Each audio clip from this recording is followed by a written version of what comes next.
Welcome to the Dark Mind Podcast.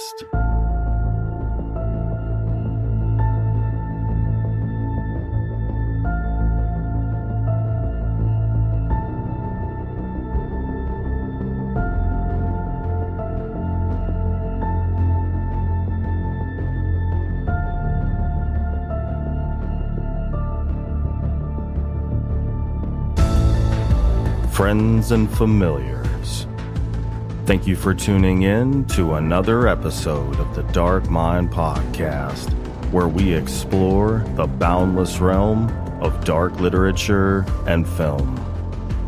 On today's show, I have a writer of young adult fiction that blends the classic supernatural with urban mythology.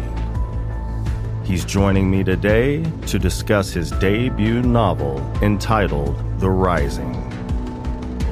So without further ado, join me as we delve into the dark insight of Chris Harrison.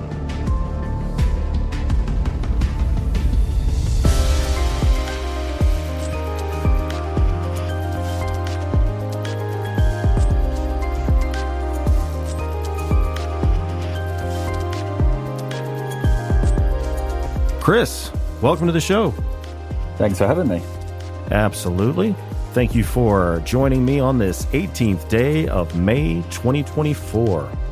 I came across the announcement for your book on Instagram and hadn't read any young adult horror in a while. So I checked it out and found a great take on the haunted house archetype mixed with the wonder of youth. And you didn't hold back when it came to the terror that the malevolent spirits leveled at the kids. So I really enjoyed it and am looking forward to learning more about it. No, I'm glad you liked it. I didn't hold back. It started off as a middle grade novel and concept stage, and then the publisher convinced me to move it up to young adult and crank up the terror. So that's what I did. Well played, sir. Yeah, it was good fun to go darker. So, yeah, I enjoyed it. Well, so the book is about a hotel named Crooked House. The story begins with the owner, a woman named Helen, who is a widow experiencing poltergeist activity. When she calls the police, there's never any sign of forced entry or anything they can do other than assume she's going senile. She and her former husband, Jonathan, bought the house because of its dark past and reputation. Jonathan did everything he could to turn it into a haunted attraction and profitable source of income, but eventually her husband disappeared without a trace, and he was assumed dead even though they never found the body. Helen suspects the hotel had something to do with it, so she stays in the hotel trying to find answers until she finally admits defeat and decides to leave. But just as she's about to spend her last night in the hotel, she disappears, and that is where the story begins. So, stories of haunted hotels abound, and this one appeared to be more of a large house than a hotel, which I think in one scene one of the kids mentioned. So, was this based on any real structure? And if not, what inspired the modest size of the haunted hotel as well as its architecture, so to speak? Yeah, I mean, it's not really inspired by anywhere real, although it does borrow the name from a pub in the Midlands. So originally I came up with the idea of having a bed and breakfast scenario that was a lot more closed in, a lot more suffocating for the kids when they're in there, rather than this grand, haunted mansion that you often find, like you say, normally books have a much larger building. So I like the closed in nature of it, the suffocating nature of it. And because of the way I bend the laws of physics within the house, I still had that scope to flex if I wanted to, but didn't have to. Don't get me wrong, I've got like floor plans for Crooked House, all in my workings. I create floor plans for everything I'm writing about. But no, it wasn't based on anywhere real. It was just constructed to suit the narrative of the story with, the 10 rooms and the 10 different spectres. Gotcha. Yeah, and would it be the proper term to refer to them as kids? Because I know some of them were teenagers, some of them were like preteens, so it's like, well, I can't call them children. Do I call them kids? I don't know, it's difficult, isn't it? Again, I think that was more of a legacy from the middle grade version of it, and then I just decided to stick with it. They were a little bit younger when I first started. I just moved them up by a couple of years, and it made for more interesting dynamics between the different characters. You've got the sort of stowaway tag-along characters that are, the older ones have to bring reluctantly, and it just creates a different dynamic as they're investigating the house. Yeah. All right. Well, there were 10 rooms in this hotel, and each had a dark history, some darker than others. Room 4 in particular was the worst. So rather than the whole house being haunted in general, you had specific ghosts and specific concentrations of evil in specific rooms. Did that give you a level of control over the narrative that you wouldn't have had otherwise? And can you expand on that element of the story? Yeah, I think so. I liked the idea of the house being the center of evil, but it collecting and attracting other sorts of evil along its lifespan. And so I came up with the idea of having the rooms that contain those spirits or echoes, as they're called in the book. And it did give me a lot of scope to mix things up a bit. I mean, room 4 is the one that sort of fills everyone with dread, and that unfolds throughout the story, particularly when they discover files and can backfill some of the history of the house. But there are still some question marks over some of the rooms, particularly the lower numbers of the rooms, 1 to 3. And that's something I get to play with later in the series. But it definitely gave me scope to vary things, but do it in a controlled way. Yeah, and it's like I don't know that there's technically any safe place in that house, but, you've got the areas where they're just being absolutely terrified and tormented, and then if they escape to this particular area, they can get a brief reprieve at least. You'd hope, or they would hope, maybe. Yeah. But, yeah. It seems anyway. For now.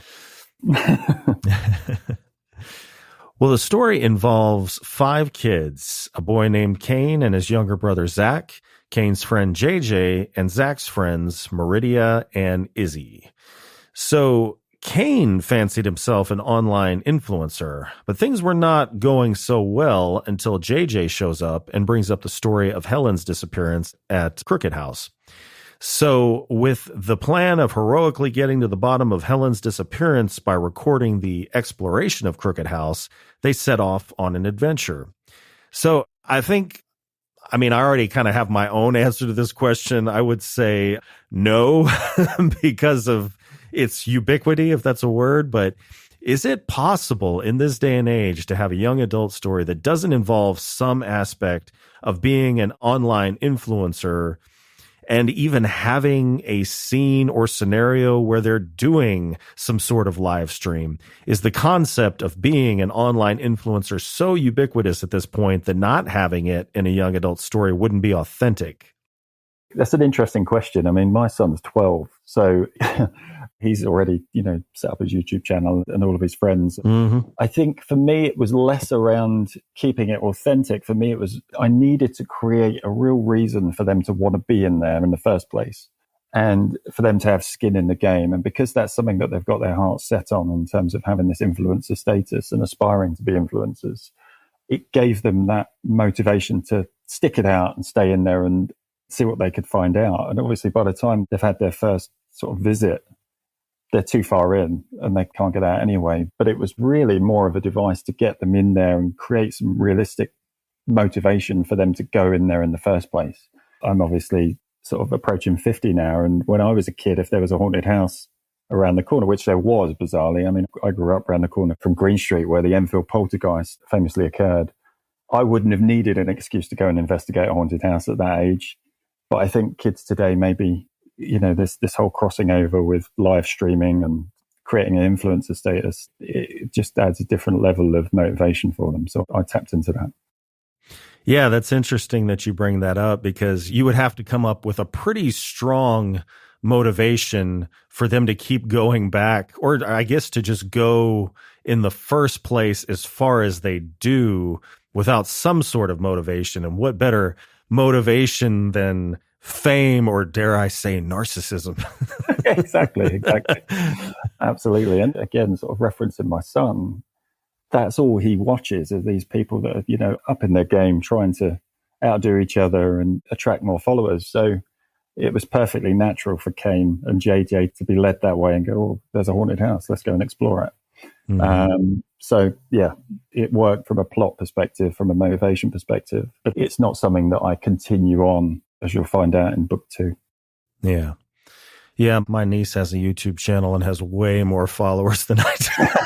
It's the same with my son. I was like, I need to get some marketing advice from her. It's an untapped resource I need to utilize. Definitely. My son's saying, "Oh, I can give a book away to my followers, so that I can run a contest." Yeah. He's been doing it a couple of months, but he's already sort of hitting like 13 to 15,000 views. Wow. It's all Fortnite for him, though. Oh, yeah, man. The gaming live streaming, my God, that is, I assume he does it on, what is that platform? Twitch? Twitch, yeah. Yeah. Yeah. I thought about streaming on there one time, but ended up just wanting to be a dinosaur and do audio only. I grew up with radio and podcasting, so it's kind of my thing. Me too.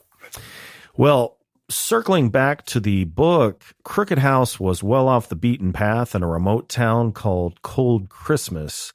So you have a haunted hotel in the middle of nowhere crowning the edge of a ghost town called Cold Christmas. And did I understand that correctly? There's nobody that inhabits this area, Cold Christmas, right? It's a small village. Again, it gets expanded on in the later books, but it's just a tiny village. So it is effectively a ghost town with a couple of inhabitants in their later years. Okay. Yeah, blink and you miss it kind of village. Gotcha. Well, I know that towards the end of the book, it didn't matter where the kids went, but initially, was there a threshold that they crossed over that was the point of no return? And if so, what was it? Yeah, it is the Cold Christmas threshold, really. That gets kind of explained further down the line. But Crooked House is the threshold that they cross that awakens everything, stirs up trouble, and basically gets them in deeper than they can cope with. So it's as soon as they go into Crooked House that it stirs things up, particularly with Zach, because of his importance, without giving away any spoilers, because of Zach's role within the whole book, his presence that triggers everything. Yeah. Well, the drama escalates quickly when they enter the house. Besides encountering a terrifying apparition, they're met with a strange distortion of space-time regarding one of their own existences. And this is the first clue that the horror may be more than supernatural in a spiritual sense, but rather in a dimensional sense. So when it comes to the essence of evil, is there a place of origin, or can it exist anywhere? And what concept do you want to portray in this book and in this series? I think the series really is about that darkness is in all of us and it's everywhere, and the world can be an unsafe and dangerous place. That's really one of the messages, or the key messages. But the other key message is, of course, that you can shape your own destiny. You can change that. You don't have to, nothing's written in stone. So for me, the house itself is the epicenter of evil, and it's a concentration, but it also spills out beyond the house, and there is darkness in all of us. So it taps into that, really. And again, treading carefully around spoilers towards the end of the book, particularly the epilogue, it gives you an indication of things that are going on beyond the house that are perhaps influenced by the house without anyone realizing. Mm-hmm.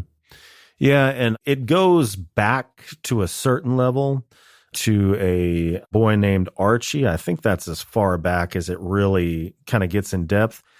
But it goes back even further than that as far as the dark history. Was there an act or a point that kind of turned this house into the locus of evil that it was? Or did it just always exist? I think it always existed. So there's a character in the prologue, and his actions trigger it. And it's just a case of him experiencing the hardship of life in the wrong place in the world at the wrong time, and sets off a chain reaction. And so Thomas Rowe is really responsible, but we don't dwell on that in the first book. We just have a little teaser in terms of, this is as far back as the house goes before it became Crooked House. And book 2 unveils a lot of the history around Crooked House and why it's even got that name. So a lot of those questions sort of get answered in the second book.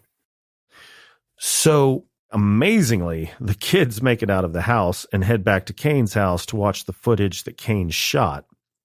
This is when you realize just how powerful the entities in the house are, as Meridia is abducted right there in the room and taken back to Crooked House.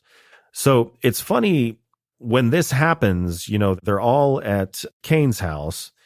They've been engaged in this craziness all day long. And then right there's this spiritual darkness or supernatural or whatever it was that abducts her right there and takes her away. And it's funny how to make a lot of young adult horror thrillers work, you have to make the characters latchkey kids in the sense that they have parents that are at work all the time or just are very inattentive in general. How did you decide the dynamics between the particular kids and their parents to create the latitude for them to engage in this adventure? Yeah, I think I drew upon really my own childhood experiences. And I grew up on an estate where there was a lot of kids my age and thereabouts. And, we used to get up to all sorts of antics, go through all the crazes of whatever BMXs when that was a thing. And, we had a bunch of us on BMXs sort of riding around the estate, creating ramps and no doubt creating carnage. Uh-huh. I drew upon some of that. I think, again, it was more of a device to allow them to open the door into Crooked House. So things conspire on the day that they go and decide to visit, where it's a day where their parents are preoccupied and busy. And there's a moment of reflection where we delve a little bit deeper into the individual relationships they have with their parents. That gets expanded a lot more in book 2, where you see a lot more of the dynamics at play between the individuals and their families, particularly JJ, who doesn't have much of a home life and so has latched on to Kane and Zach's family unit and is almost like an extended part of their family. Those sorts of things get pulled out much more in book 2, but it was more of a personal experience of being that age. What was I doing at that age? And obviously times have changed. I mean, kids don't do that as much. They're more interested in Fortnite and gaming. I was always out doing things and I just knew that I had a time to come back and, my parents trusted that I'd respect that. Yeah. So you said you're almost 50? Yeah, 50 next year. So it wasn't so much that you were a latchkey kid. Your parents were home. Your thing was to just what do they call it? Go out and don't come back until the streetlights come on.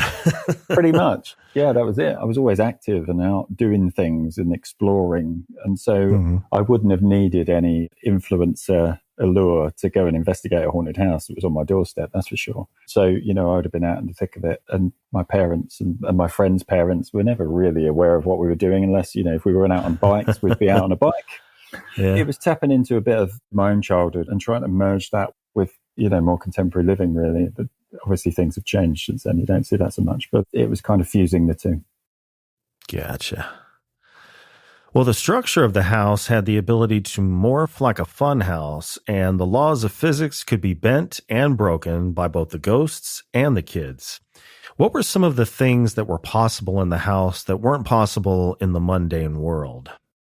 I think anything's possible in the house, really, which was the appeal to create Crooked House as a building with its own, I wouldn't go as far as saying personality, but its own quirks and quirkiness.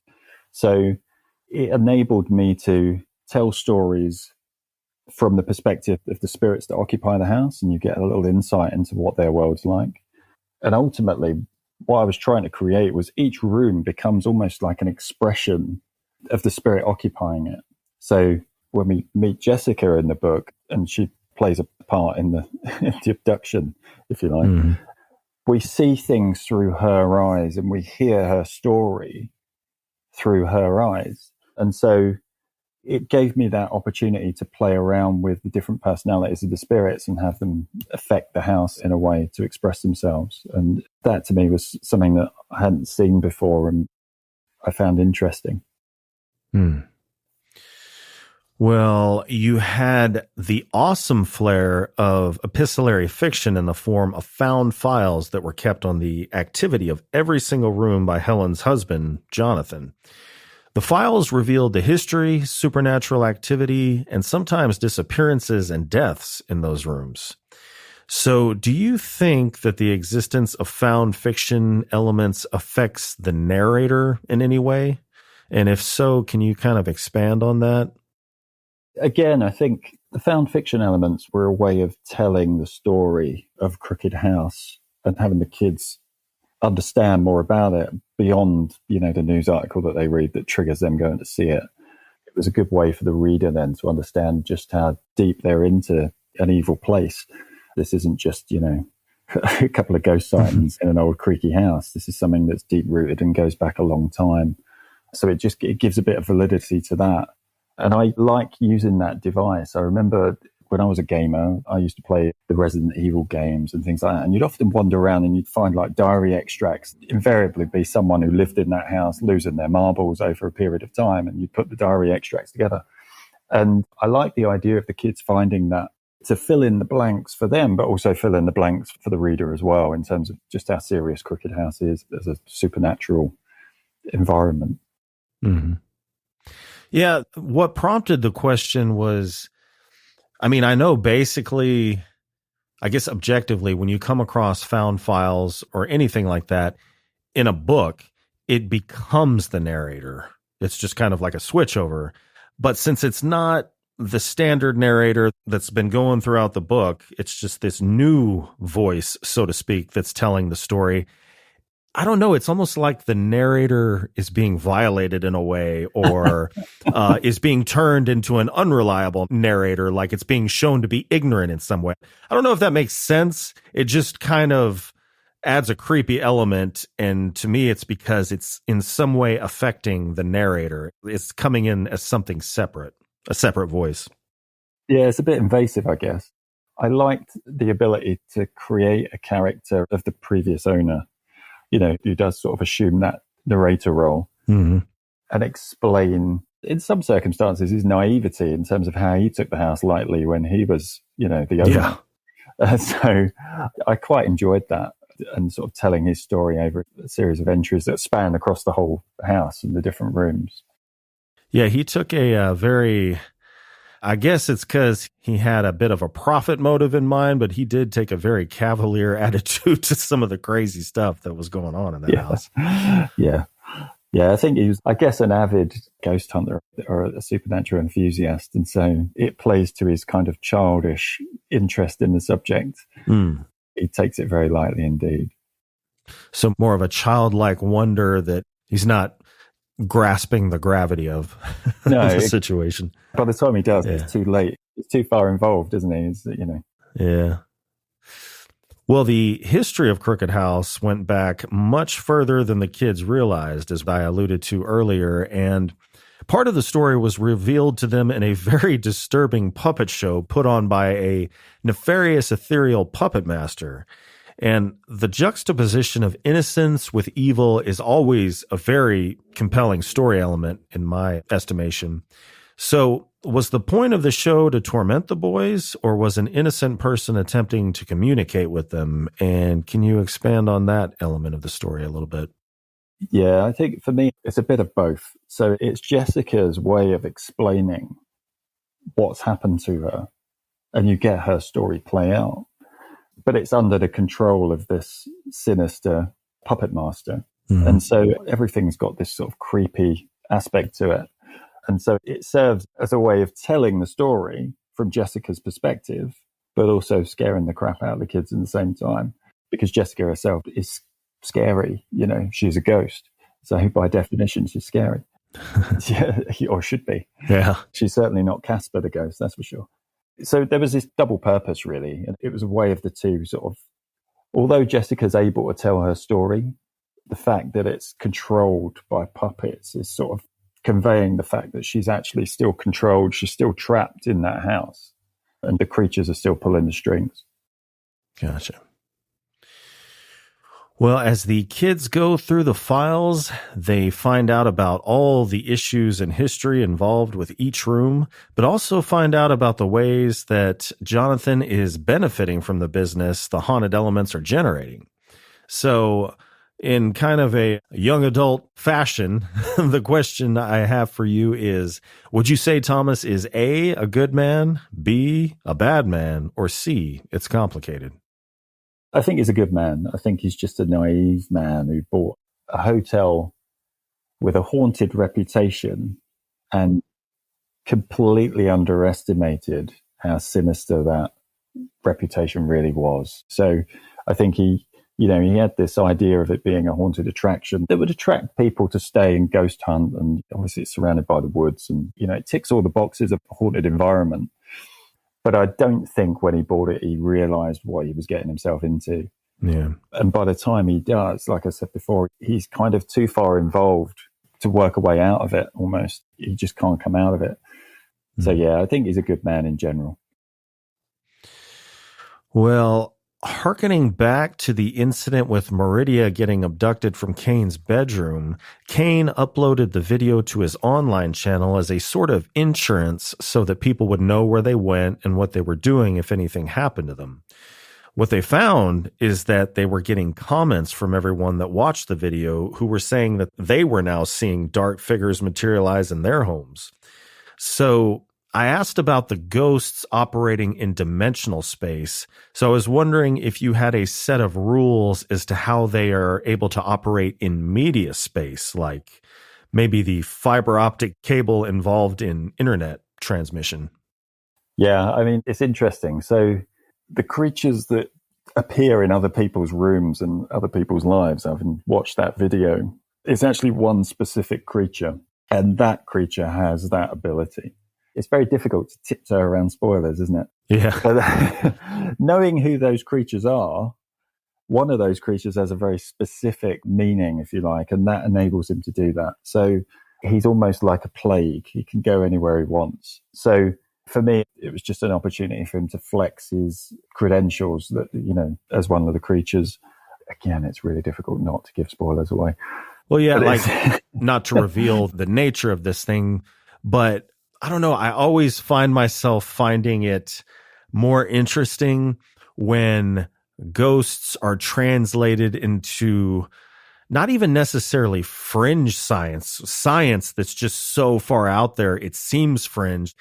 Like when you start talking about spirits, I'm like, oh yeah, suspend disbelief and it's a fun ride. But then you start connecting it to multiverses and ghosts being energy cannot be destroyed, only converted, and now it's going through media conducting lines. When people do that, for some reason I love that. I don't know why.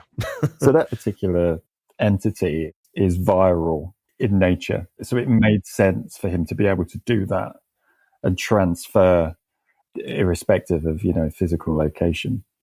Literally climb onto a post and make it go viral. Exactly. Yeah, exactly. Well, that's what the kids wanted, right? Oh, yeah. They wanted a viral broadcast, and again, bit off more than they could chew. Uh-huh. Be careful what you wish for. Exactly, yeah. I don't think they meant viral that way. Nope. Well, their video caught the attention of a Mr. Peter Higginsworth, a famous journalist and ghost hunter who had personal experience with the house. And he messaged Kane and told him to immediately take down the video and for them to all meet him at Crooked House the next morning. And kind of as I alluded to just a few minutes ago, this is where the dimensional explanation takes on what made me think of a Venn diagram of intersecting worlds. So basically where there were pockets of combined universes where evil could run rampant and the rules of physics could be broken. So this is my going back to trying to interpret the supernatural through the realm of like quantum physics and stuff like that. When he was making his explanation, and I forget which one of them said, "You mean like the multiverse?" I was like, oh, that makes total sense. They're talking about alternate worlds and they're like these circles that intersect with each other like a Venn diagram, and then the pockets where they intersect are these worlds where, evil can thrive and break the laws of physics and so on. So what are your thoughts on that interpretation that he kind of dances around a little bit? And can you tell us a little bit about Peter Higginsworth's backstory, unless that's going to be like something that comes out in the next book? It is something that's sort of delved into a bit deeper in the second book. Damn it. And you realize why Peter Higginsworth is on the path that he's on and why he's sort of been led into the interest of the supernatural. And you get a taster of some of the baggage that he carries with him as well that led him in that direction. But for me, similar to you, I think I like that scientific explanation for things. I often think that, spirituality and science are largely talking about the same things, just using different language. And so for me, it was a way of having this yin and yang of energy, and you've got light energy and dark energy, and the multiverse, the whole concept of the multiverse. I was thinking, well, surely there must be a limit to that, because everything has a limit. So then what happens? What happens when you reach capacity?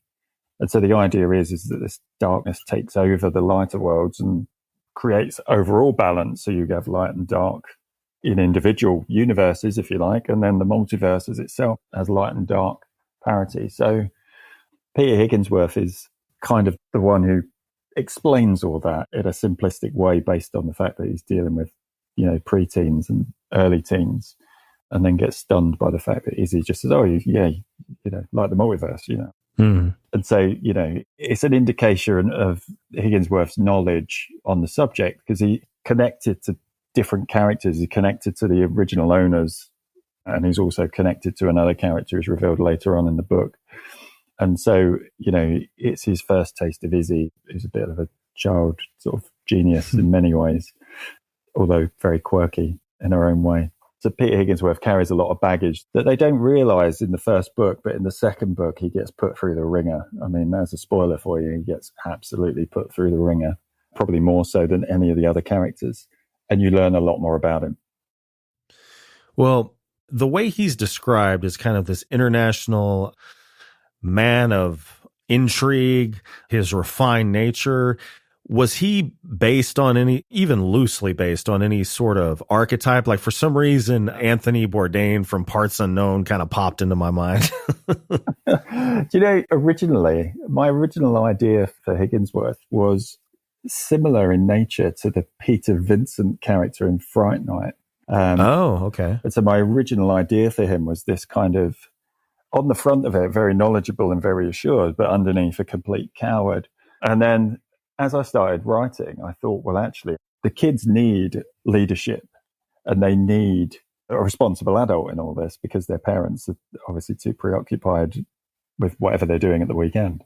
And so I kind of shifted his character and thought, well, I thought it was a bit cliche if I had him as a coward, as just a bookworm coward. Mm. And so I just put a bit more meat on the bone and made him a bit more of a celebrity, but also someone who's level-headed in a crisis, and will do right by the kids, who put the kids first. Mm. And that, again, is built upon in the second book, because the world expands in the second book quite drastically. It starts off small in book one with the house, and then it expands. And Peter Higginsworth takes a post. Again, this is a little teaser of the second book, but Peter Higginsworth takes a post as a lecturer at their school in order to be speaking to them on a regular basis when they're researching without drawing too much attention. So he assumes this sort of almost parental figure when they're outside of their families.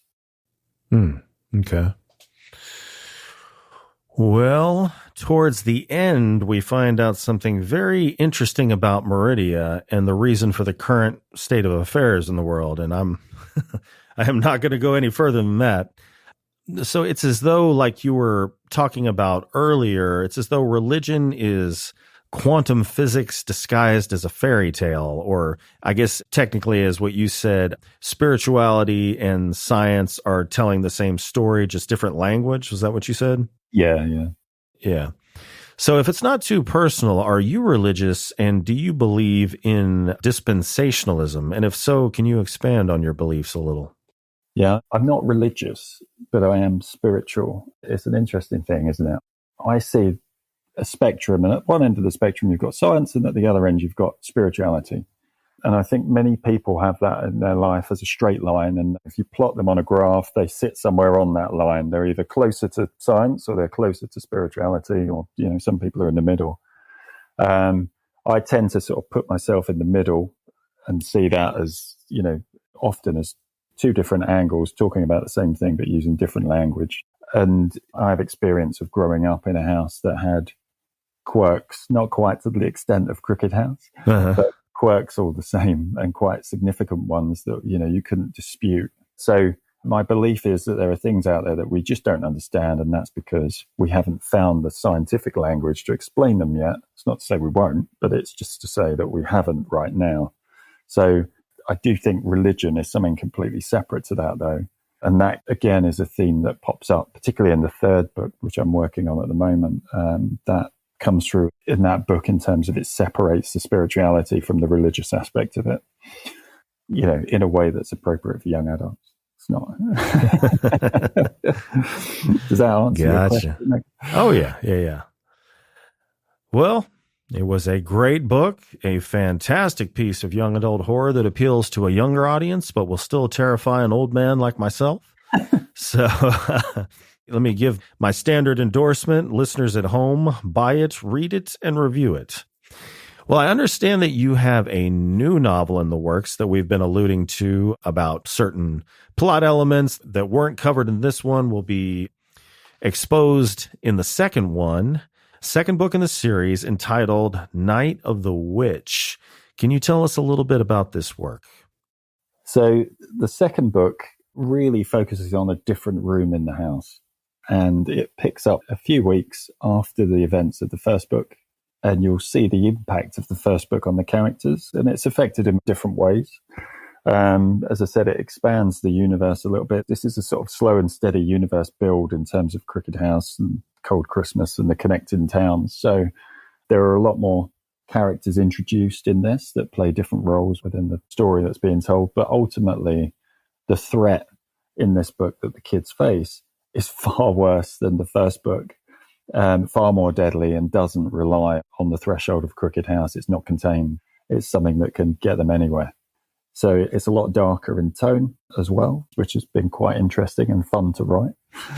But as I said before, Higginsworth gets put through the ringer in this one, and he probably gets the worst ride out of all of them.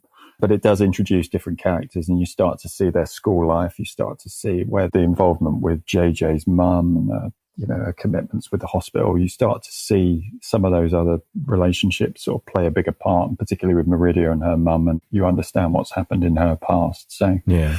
But I think the main concept behind this, when I started the series, was I was a kid growing up with sort of a lot of Stephen King, a lot of Clive Barker, James Herbert, and then on the cinema side of things, it was all very much sort of John Carpenter, Wes Craven. And I loved all the different subgenres within horror. And I wanted to make each book in the series a love letter to one of those subgenres, which is why I had the idea of having different rooms and different entities within different rooms. So, the clue's in the title for book 2, but book 2 is very much about that witchcraft, black magic aspect as a subgenre of horror, and that's what the kids are up against. Okay. Well, when writing young adult fiction for a new generation, how do you ensure that your prose remains relevant to today's youth? And what brought that question up is when I had Boris Basic on. He doesn't write young adult per se, but he has certain novels that I would say qualify as young adult fiction. And I was asking him about a certain kind of obscure band that he referenced in the book. And, was asking him, are you a fan of this band? Where did it come from? And he was saying basically he used that band to show how the character is kind of hip in an obscure way, like not mainstream, or, I forget the exact verbiage we used, but I was like, yeah, I would say you did a good job in that because that's an obscure band. And is it popular right now? And then it all came down to, it's like, man, I hope so. I don't know if this is going to fly with a younger audience or not. It's two 40-year-old men talking about it. So I was wondering, what are your techniques to keep your prose relevant to today's youth? It's interesting. I mean, obviously I've got a 12-year-old, which helps massively, and I do use him as a sounding board. And I remember there's a line in the book where I reference the Addams Family because of the decibel of doorbell that goes on in the Jackson house. It's so loud.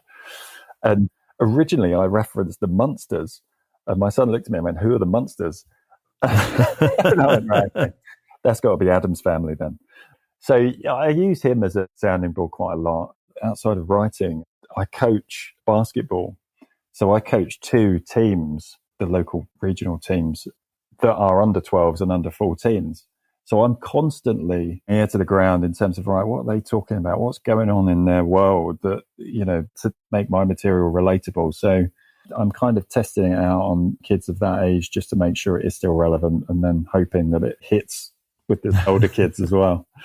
Although so far with the ARCs that have gone out, like the advanced copies, there's been quite a cross section of ages that have read that, and they've all found something in it. I had one message me today, and it was a particular expression that I'd used, and he's probably one of the youngest ones that's read it so far, and he said it just made him laugh out loud when he read that because he related to it immediately, which was really encouraging. So yeah, I'm just hoping that my son, who's obviously a YouTube influencer in the making, got his finger on the pulse and isn't stitching me up somehow with his advice, but we'll see.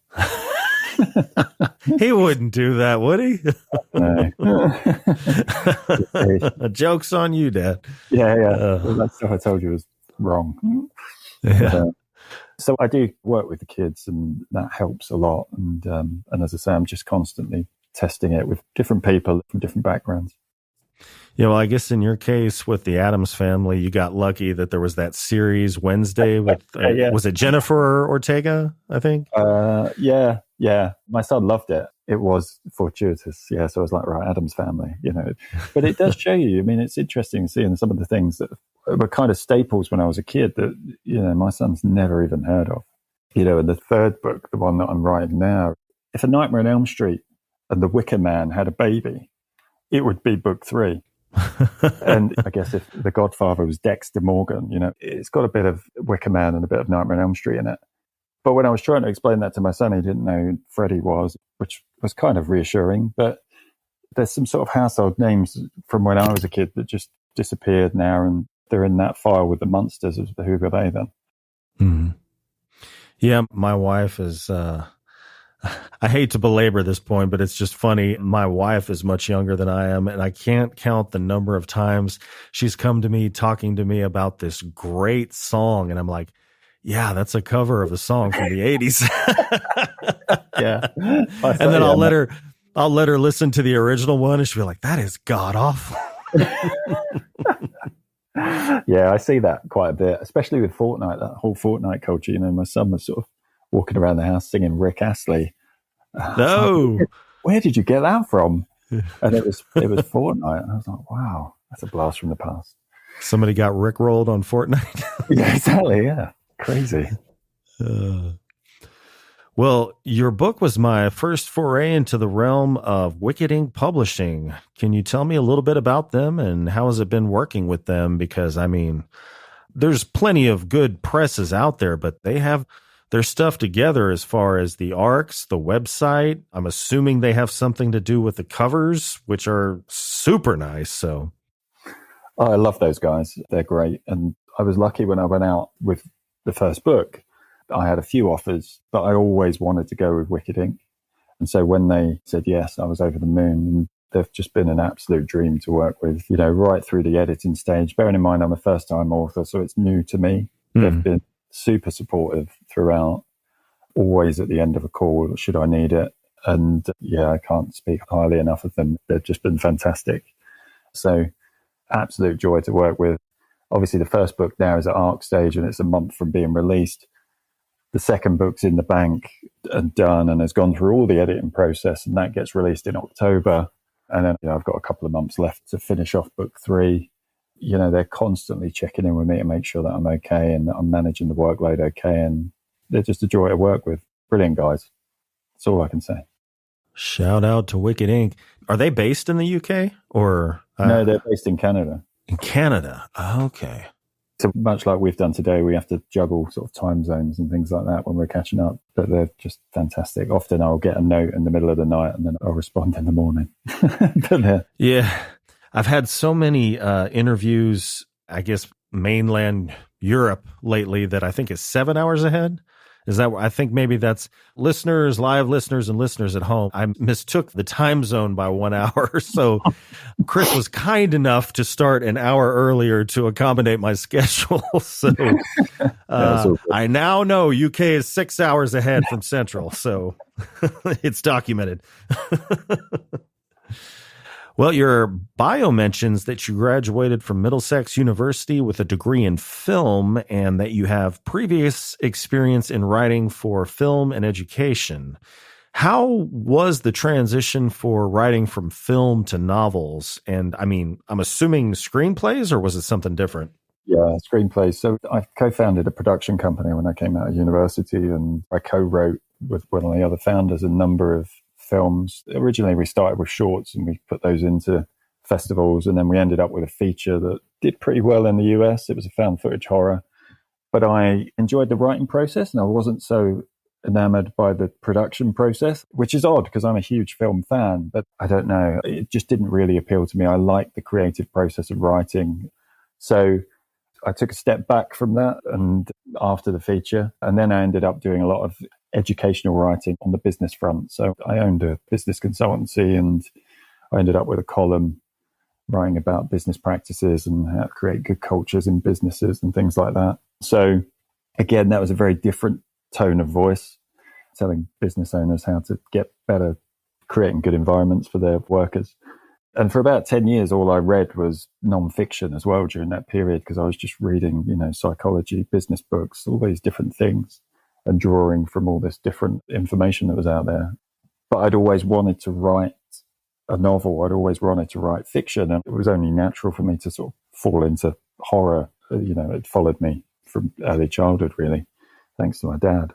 So I relished it as soon as I got into it. And I know this sounds really corny and cheesy, but as soon as I started doing it, I felt like I'd come home. I felt like that's what I should be doing. And I hadn't felt that since playing basketball. I had a similar experience when I started playing basketball. What you probably can't tell, because we're obviously on screens, is I'm 6'9".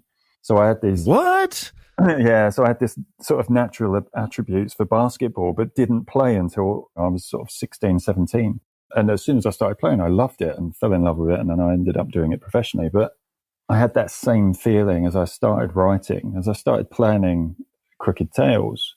It just felt like this was what I should be doing. And so, I just love every minute of it. And I'd happily write all day, every day. As my wife will probably tell you as well.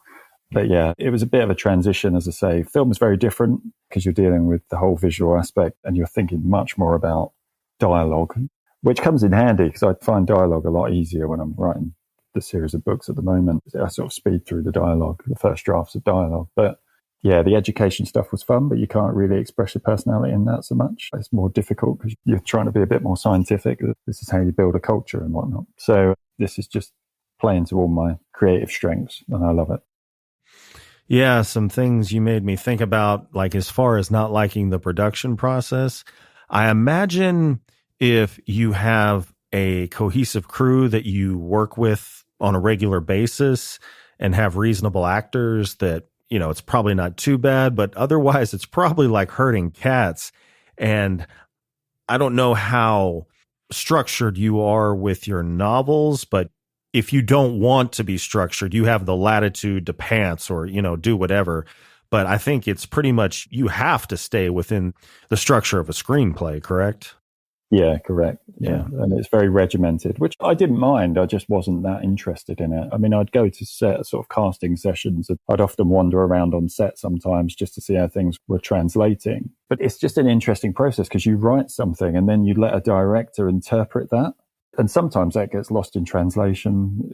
Sometimes they take it in a direction that you think, well, actually, I didn't have that in mind when I was writing it or creating it. And so the appeal on the book front for me was actually, this was a way for me to express myself and be creative, but it was a way for me to do it and for it to be my thing.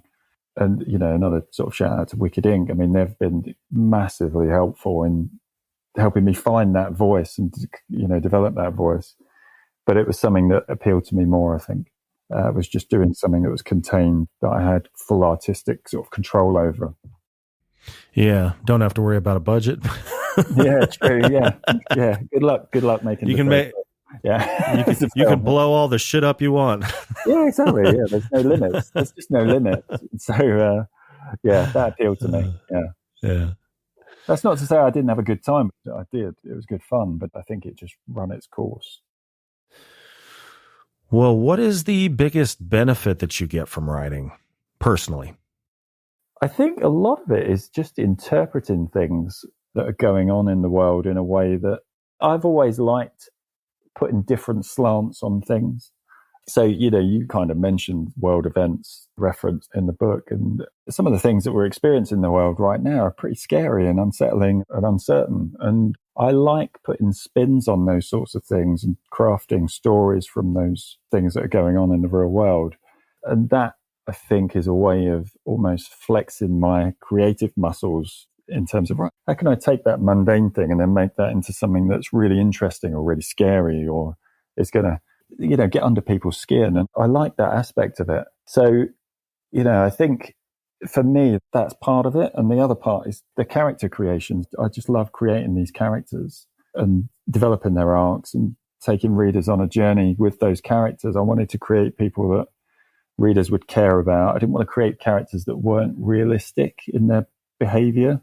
I know it's sort of referenced in a lot of the earlier Scream movies, in the horror tropes of, people always run upstairs, or, they always trip over when they're running away from a monster. And it's like, how often do we trip over when we're running? Not very often.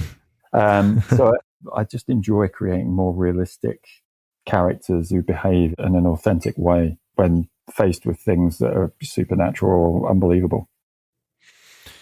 Well, given your admiration and your writing being influenced from the greats like Barker, King, and Kuntz, are there any influences that you have that might surprise some of your readers? Yeah, possibly. I mean, to be fair, I get influenced by everything that's going on around me, and my brain's constantly ticking. How can I take that news article that I've just seen flash up on the TV, or, how can I take some of the business background that I've got and some of the things that I've sort of studied and pull it into horror, So, Phil Jackson's book, 11 Rings, great book. There's aspects of me pulling from his idea of a team and pushing that into the team in the book in terms of how they operate and what their sort of arcs. So Phil Jackson, for those of you who don't know, was the most successful basketball coach in NBA history and coached Michael Jordan in the Bulls and Kobe Bryant in the Lakers. And he had a lot of different personalities to contend with to get them to play together. And when I read that book, I loved his whole approach to coaching. And so there is an aspect of that sort of filters through into the book in terms of how the team or the group engage with each other and how they support each other. There's no egos there. They're for the team. And then I also pull from some of the classics. Bram Stoker's Dracula is a massive favourite of mine and way ahead of its time. And so there are aspects that I pull from there. And Edgar Allan Poe as well is another one, the darkness of his work. So, yeah, I'm constantly pulling from all different aspects of life, really. What my son's doing, what I'm seeing on the news, everything. Can't get enough of it. I just take notes constantly. So I'm constantly wandering around. I use Google Keep a lot to keep notes because it works like a Post-it system. So, my wife's always sort of, what are you doing? And I'm like, well, I'm just making a note because, I've seen that guy do something in a pub or a restaurant and it's just triggered an idea and I'm just going to make a quick note of it so I don't lose it. Mm. And so I'm just constantly observing and soaking everything up. So you probably can't pay attention to anything when you're in an airport. No. The people watching. People watching, yeah. But my wife likes people watching as well. So, she doesn't mind it so much. But yeah, it comes from all sources, really all sources, which again, I think I enjoy. I like connecting dots. I think that's one of the themes that's run through my career is connecting things. And of course, writing fiction gives you the ability to create the dots and then connect them. So it's even more interesting. Well, you post a lot of chilling artwork of the characters from the book on your Instagram page. Can you tell us a little bit about these and how they're produced? Yeah, so before I went to uni, I trained in design. Mm-hmm. That was my first foray into education, and I always had the aspiration of being a graphic designer. I think I got to a point in education where I wanted to write, but I was very good at drawing. And my English teacher at the time said, "You're not good enough at writing to have a..." Well, he didn't say it as bluntly as that, but he said I was too concise to have a future in writing. And in the UK, you get to a point where you choose your topics, and it was, what do I choose to pursue in higher education? Is it English or art? And he kind of made that decision for me. So I chose art. It was a safe bet. I went to art college, and then I discovered basketball. And by chance, the college that I went to was the London champions in basketball as well. So I walked into their team, and then that was the last thing I ever had to do with art. I didn't look back. I just got sucked into basketball. But when I started writing, I thought, well, how do I visualize some of these things? And I started off doing designs, and I was thinking, well, I'm going to spend too much time creating images. And I didn't want to use mood boards and steal other people's images. So I just thought, well, how do I visualize things? Because my view of Instagram and social, where people don't like reading things, they like just watching, looking at the pictures. So I started to use Midjourney. I started experimenting with AI and Midjourney, and I was like, right, okay, well, if I take sections of what I've written and put it into there, what does it come up with? And so I created a style on that, and it's really just throwaway content in terms of the imagery, because every image is accompanied by an extract or a teaser from one of the books that I'm working on. But it was just a way to help people visualize what I'm talking about. And people love the images. They love the darkness in them. And so I kind of just fell into it, really. And it became my signature style on Instagram, particular, which is, a very dark, sinister image with an extract from the book that goes alongside it. But the writing always comes first. And then I go, right, well, how would that look, in an interesting way, and just make it accessible for people. So what I'm hearing then is the images were generated by the text? Yeah. Okay, so you didn't come up with them beforehand, because I was going to ask you, did you generate them as sort of a character profile that you wrote from? No. But it sounds like vice versa. Okay, gotcha. Yeah, I create the characters, and then I create the image that replicates or represents that character as close as I can get it. So, yeah, I have quite detailed character plans for everyone in the books on a file that I keep that's got loads of tabs, and, every character's got their own tab.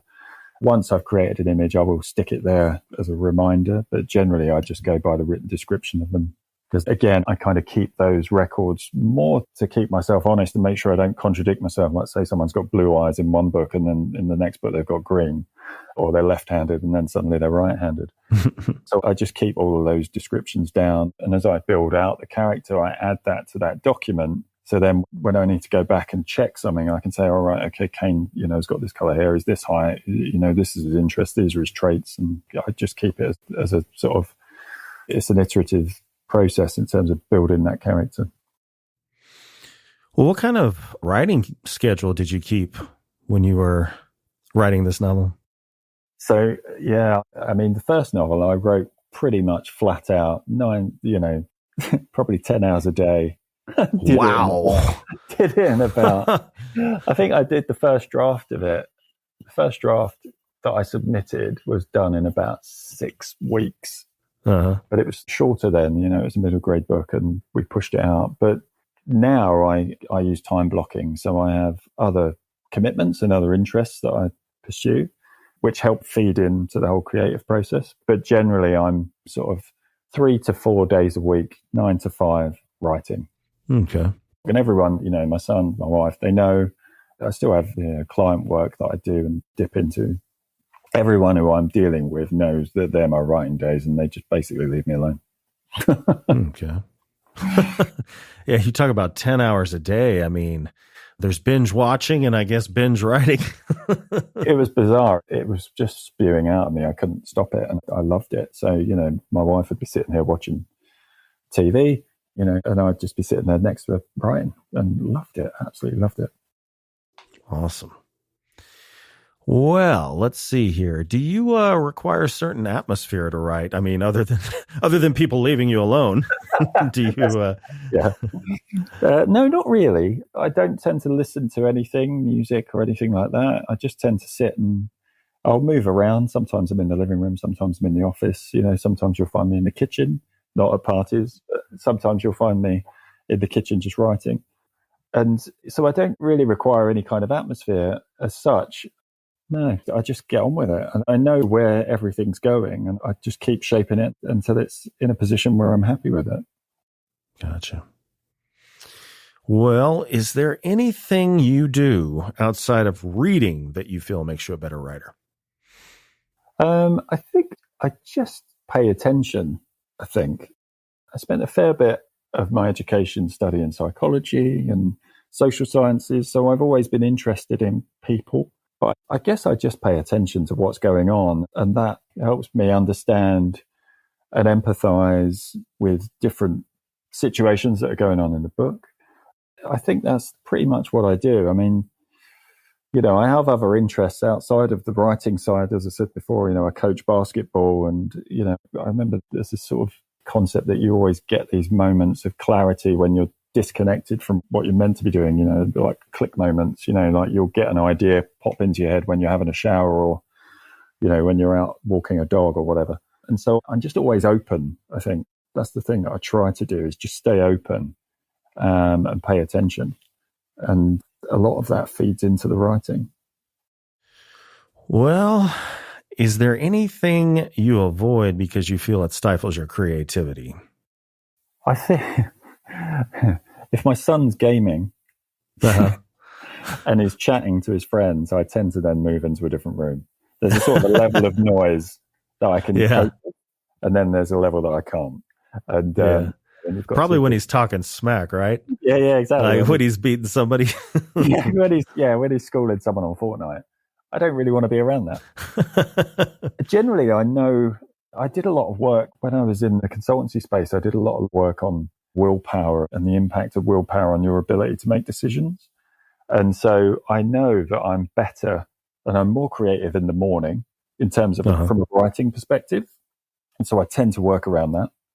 But I know a lot of my ideas then come to me in the evening when I'm kind of unplugged and disconnected from everything. So I kind of have a system where I'll do my writing during the day. I'll get up and start writing. I'll do a workout, get my brain going, and then write. And then in the evening, when those ideas come to me, I don't force it. I just make a note of it and then sit on it for a day, let it percolate, come back to it. If it's still a good idea, I'll go with it.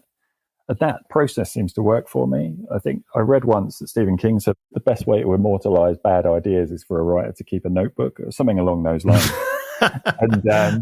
And I loved it. I loved it as an idea. And I was like, great. And his argument was, if an idea is good, it won't go out. It will just stay there, or it will come back. But I don't think I have as much faith in my memory as perhaps he has in his. So I just take notes. But I take notes and I go, right, okay. Although sometimes there might be I could run with that idea, and something pops into my head just as I'm brushing my teeth before bed. I just make a note of it and go, right, leave it, come back to it tomorrow. And that's what I do. And occasionally I'll bounce things off of the guys at Wicked Ink. We've got some twists coming that even I didn't see right in the book, where it's just an epiphany and you think, okay, I could make this really sinister now. And so I just sort of drop them a note and say, guys, what do you think? Am I mad, or is this a good way to take the book? And, so I get that sounding board as well. So I think in terms of things, going back to your question, in terms of things that sort of stifle creativity, it's just energy. So, I tend to know my limitations and go, right, if I'm tired, or, I'll just take a break. All right. Well, I've heard bits and pieces throughout the show, but maybe you can bring it all together for us. What is the life of Chris Harrison like outside of writing? So I guess it's normal. It's just an average life, really.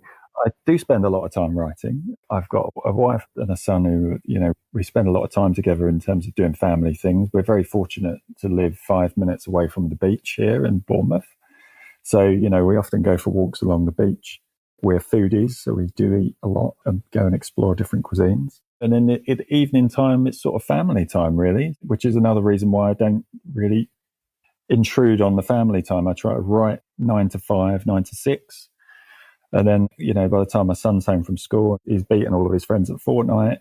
We sit down and have a family meal together. And then, we enjoy a bit of time together before he goes to bed. And then me and my wife sort of unwind, watch a bit of TV or just chat through the day. So it's all very boring, I'm sure, for most people outside of my bubble, but I wouldn't have it any other way. I love it. And, the only other thing that I do on a sort of a regular basis from a commitment perspective is the basketball, which I love. So, I like introducing the kids to that sport and helping them develop their game. So, yeah, that's it really. Nothing exciting or outlandish, I'm afraid. I leave all that to the book. Yeah, that's where that all goes. Nice. Well, Chris, it has been a pleasure talking with you. Likewise, I've loved it. Thank you for having me. As we bring the show to a close, is there anything you'd like to plug or let your readers know about? Well, obviously, book 2 comes out in October. So, that's something that's going to be a 1-2 punch as far as the Crooked Tales is concerned. So far, touch wood, all the early reviews that are coming back are really positive. The Crooked Tales, The Rising, which I'm relieved about. And just follow me. If you want snippets of the book and the books, then just follow me. I'm on Instagram, I'm on TikTok, I'm on Threads and Twitter, but not so much. My primary focus tends to be Instagram more than anything else, if I'm honest. And I'll be releasing another teaser from book 3 straight after this broadcast. All righty. Well, listeners at home, all links are in the description. And Chris, thank you again for joining me. Thanks for having me. And thank you to everyone that tuned in. If you enjoyed today's episode, please be sure to follow my radio channel by clicking the link in the description so that you can listen live. Be sure to tune in next Tuesday when I will be joined by a writer that has mixed the psychological thriller with a generous helping of kink. So until then, stay healthy, stay sane, and as always, thank you for listening. See you next time. Waiting to get right, only leave you left behind. Up goes the early bird soaring down. Scrounge around for whatever worms might be obtainable. Never knew who flew about theirs first. So what's available, not a lot it seems. What you gonna do for it? Anything out means. Type of dedication you gotta have as you're blazing the path. Never know who trailing, you're hoping to get familiar with the ways of the things that we do. Ball hard and hold everyone who you're accountable. Speaking up, stack it up till it's high as the stars in the skies. Always told to shine bright. You see it in my eyes. Ooh, we found high among the lows. Yeah. Ain't no stopping in, so we don't go. There's no slowing down, no, not right now. Cause the ways of the things that we do. Ball hard and hold everyone who you're accountable. Speaking up, stack it up till it's high as the stars in the skies. Always told to shine bright. You see, yeah. I've been starting with the one looking right at me. Slipping at a high rate, moonwalking backtrack. Clear as black and white, sometimes we need a break. Human nature don't want to be here and get away. But I think it's time for me to start something. Being the change you want to see, thrilling thinking of it. Got to be there in the well, however feels fitting. And they'll remember the time you chose to make a difference. We fly high among the lows, yeah. Ain't no stopping in, so we don't go. There's no slowing down, no, not right now. Cause we ain't got time at all, no. Ain't no stopping in, so we don't go. There's no slowing down, no, not right now. Cause we ain't got time at all, no. Ain't no stopping in, so we don't go. There's no slowing down, no, not right now. Cause the ways and things that we do, ball hard to hold everyone to hear accountable. Speak it up, stack it up till it's high as the stars in the sky. Always told to shine bright, you see it in my eyes.